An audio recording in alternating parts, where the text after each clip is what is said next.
China जिसे दुनिया military super power के रूप में देखती थी, उसे आज एक देश ने पीछे छोड़ दिया है एयरफोर्स में, और वो देश है इंडिया। हाँ, world directory of modern military aircraft के 2025 रैंकिंग्स ने एक ऐसा ट्रूथ रिवील किया है जिसे कोई इग्नोर नहीं कर सकता। इंडियन एयरफोर्स अब दुनिया की थर्ड मोस्ट पावरफुल एयरफोर्स बन चुकी है, और ये सिर्फ नंबर्स का गेम नहीं है। स्टोरी है करेज, ट्रेनिंग और उन पायलट्स की जिनके लिए स्काई भी लिमिट नहीं है। ऑपरेशन सिंदूर के दौरान इंडिया ने सबको दिखाई दिया था। वो बात अलग है, पाकिस्तान ने मिस इंफॉर्मेशन फैलाने की बहुत कोशिश की थी, पाकिस्तान के चाइनीज एयर डिफेंस सिस्टम हो या चाइनीज ड्रोन, लेकिन इंडियन एयरफोर्स ने एक के एक बाद एक प्रिसीज स्ट्राइक से टेररिस्ट को मार दिया। और वही पावर, वही प्रेजेंस ने इंडिया को उठाकर एक नए ग्लोबल लेवल पर ला खड़ा किया है। आज हम बात करेंगे कि इंडिया थर्ड स्ट्रॉन्गेस्ट एयरफोर्स क्यों बना, और चाइना के पास हमसे ज्यादा फाइटर जेट हैं, वो भी फिफ्थ जनरेशन के, और सिक्स जनरेशन फाइटर जेट पर काम चालू है। और यहाँ इंडिया के पास 4.5 जनरेशन के फाइटर जेट हैं, फिर भी हम चाइना से आगे क्यों पहुंच गए, इन सब पर बात करना बेहद जरूरी है। World directive of modern military aircraft यानी WDMMA की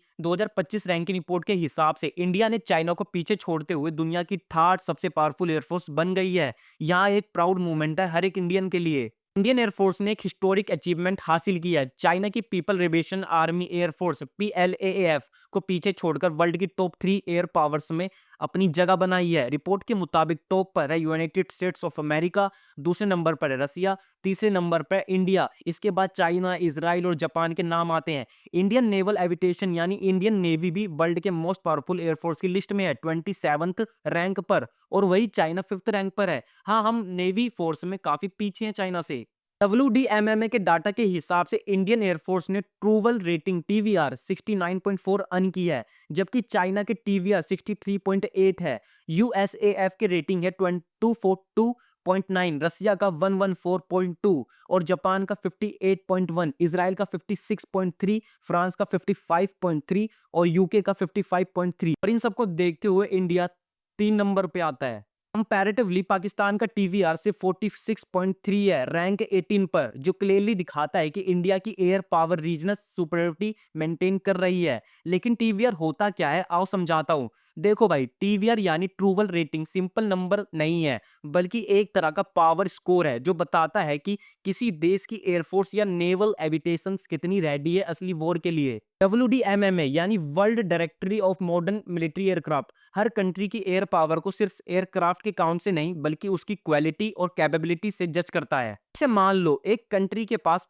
500 एयरक्राफ्ट है और दूसरे के पास सिर्फ 200, लेकिन अगर उन 200 प्लेन्स में latest radar, stealth technology, better missiles और ट्रेन्ड पायलट्स हैं, तो TVR उस कंट्री को ज्यादा होगा। इस रेटिंग में यह सब देखा जाता है, कितने एयरक्राफ्ट कमबैक के लिए रेडी हैं, मेंटेनेंस और स्पेयर पार्ट्स कितने अवेलेबल हैं, अपने एरोस्पेस इंडस्ट्री कितनी स्ट्रांग है, पायलट ट्रेनिंग और वॉर एक्सपीरियंस कैसा है। TVR बेसिकली एक रियल कॉम्बैट रेडनेस स्कोर है जो ये दिखाता है कि किसी भी वॉर के टाइम पर एक एयरफोर्स सिर्फ नंबर से नहीं, परफॉर्मेंस से कितनी पावरफुल है। देखो भाई, WDMMA रिपोर्ट कहती है कि इंडियन एयरफोर्स सिर्फ स्ट्रॉन्ग नहीं, स्मार्टली बैलेंस्ड फोर्स है। मतलब IAF के पास सिर्फ फाइटर जेट ही नहीं, बल्कि हर टाइप के एयरक्राफ्ट हैं जो एक दूसरे को सपोर्ट करते हैं। रिपोर्ट के हिसाब से 31.6% एयरक्राफ्ट फाइटर जेट्स हैं जो अटैक और डिफेंस दोनों करते हैं, 29% हेलीकॉप्टर्स हैं जो रेस्क्यू, ट्रांसपोर्ट और बॉर्डर मिशन संभालते हैं, और 21.8% ट्रेनर्स हैं जहां नए पायलट्स को कॉम्बैट के लिए तैयार किया जाता है।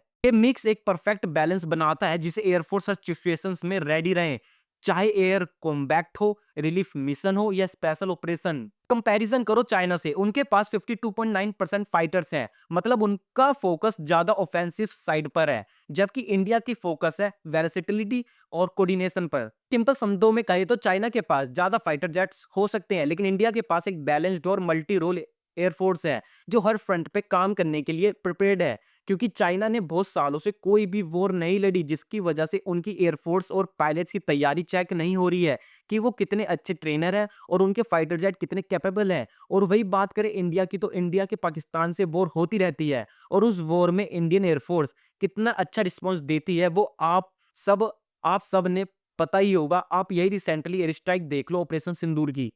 आज के टाइम पर IMF के पास 4.5 जनरेशन प्लेटफॉर्म्स के एक पावरफुल मिक्स है, सुकोई 30 MKI, दसॉल्ट राइफल और तेजस MK1, साथ ही अपग्रेडेड मिरा 2000 और मॉडिनेशन भी फुल स्विंग पर है। तेजस MK1 है का इंट्रोडक्शन हो चुका है, तेजस MK2 डेवलप हो रहा है, और फ्यूचर में MRFA और advance medium combat aircraft AMCA integration होने वाले हैं। ये सब इंडिया के आत्मनिर्भर भारत विजन को रिफॉर्म करते हैं, सेल्फ रिलायंस के डायरेक्शन में एक बड़ा कदम है। बात करते हैं चाइना के पास कितने एडवांटेज हैं। उनके पास है J-20 माइडली ड्रैगन और J-35 जैसे 5th जनरेशन एयरक्राफ्ट और 4.5 जनरेशन प्लेटफॉर्म्स J-10C और J-16।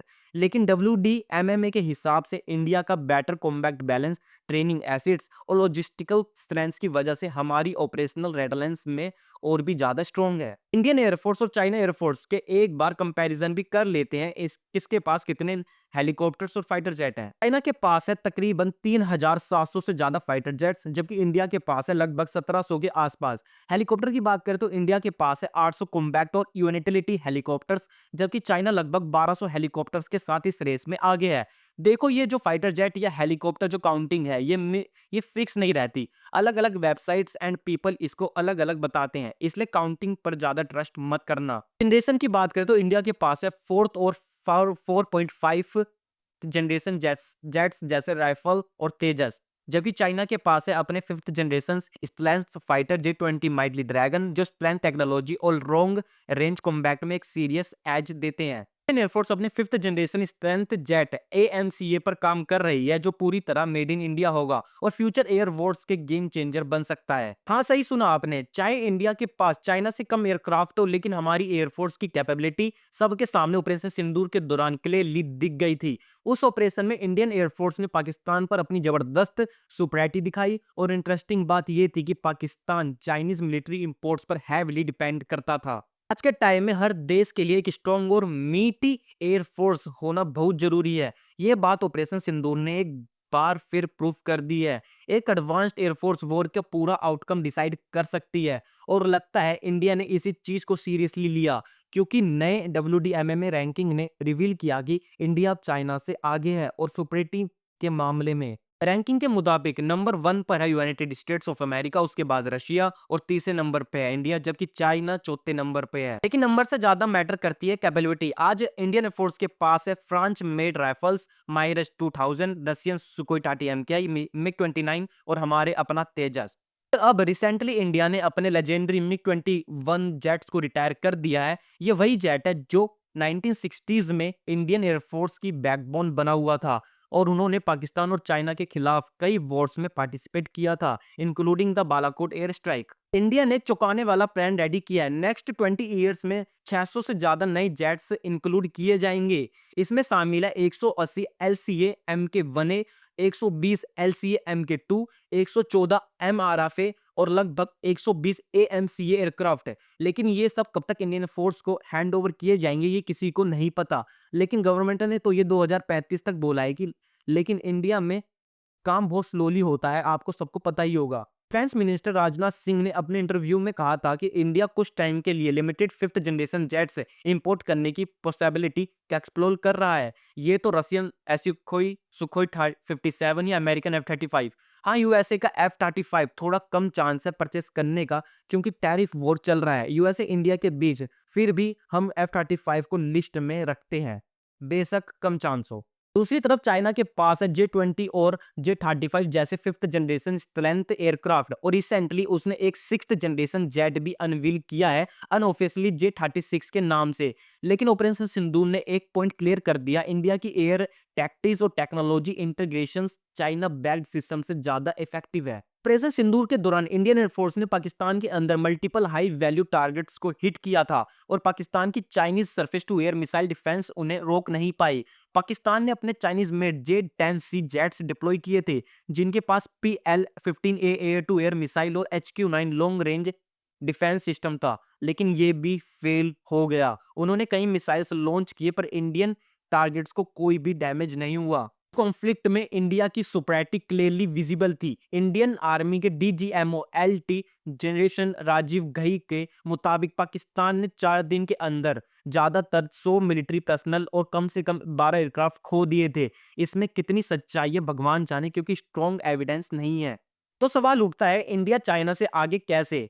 एक्सपर्ट्स कहते हैं कि चाइना टेक्नोलॉजी और मॉडर्नाइजेशंस में हैवी इन्वेस्टमेंट कर रहा है, लेकिन इंडिया के पास training, close to air support और स्पेशलाइज्ड बॉम्बर यूनिट्स में बेटर फेयर वर्क है, जिससे ओवरऑल कॉम्बैक्ट एफेंसी और रैंकिंग दोनों स्ट्रॉन्ग बन जाती है। लेकिन इंडियन एयरफोर्स लंबे समय तक थर्ड नंबर पर नहीं रह सकती, क्योंकि चाइना बहुत तेजी से इन्वेस्टमेंट करता है अपनी एयरफोर्स में और इंडिया बहुत बहुत स्लो काम करता है अपनी एयरफोर्स में। चाइना को टक्कर देनी है तो हमारी गवर्नमेंट को तेजी से अपने वादे पूरे करने होंगे, लेकिन इसके भी बहुत कम चांस है, क्योंकि इंडिया का सिस्टम बहुत ज्यादा स्लो है।